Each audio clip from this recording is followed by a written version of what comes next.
Yeah ఇది కాంగ్రెస్ పంపించినటువంటి paper, ఇది వాస్తవంగా కాంగ్రెస్ పేపర్ లో బీజేపీ అదే చెప్తున్నా. మారింది పాలకులే, పాలన కాదు అంటూ వెలుగు న్యూస్ పేపర్ చెప్తుంది. ఇగో ఎంత ఉండాలన్న వివేక్ నాకు అర్థం కాదు. ఇక్కడ కేసీఆర్ బొమ్మ, ఇక్కడ రేవంత్ రెడ్డి బొమ్మ. అంటే సొంత సీఎం నే సొంత కాంగ్రెస్ ఎమ్మెల్యే అవమానిస్తున్నా అంటే ఏంది, మంత్రి పదవి ఇవ్వలేదనా, లేదంటే కొడుకు MP ticket ఇచ్చినందుక?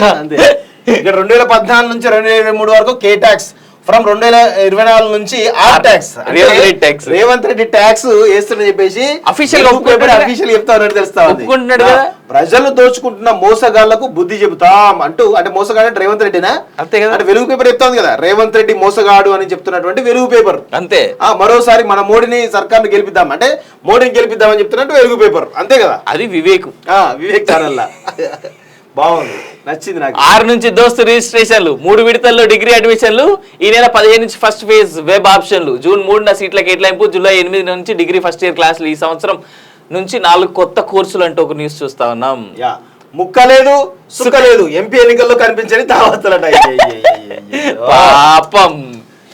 కాజీపేటలో railway coach factory, బయ్యారంలో ఉక్కు ఫ్యాక్టరీ. అబ్బా కాజీపేట లోకల్ విషయం ఏంటంటే వీళ్ళకి నోటికి ఏదేస్తుంది హామీలు ఇవ్వాలి అంతే, ఏది పెడితే అది ఇవ్వాలి, ప్రజలను మభ్య పెట్టాలి అంతే తప్ప వేరే ఏది లేదండి. ఇదంతా ఈ సందర్భంగా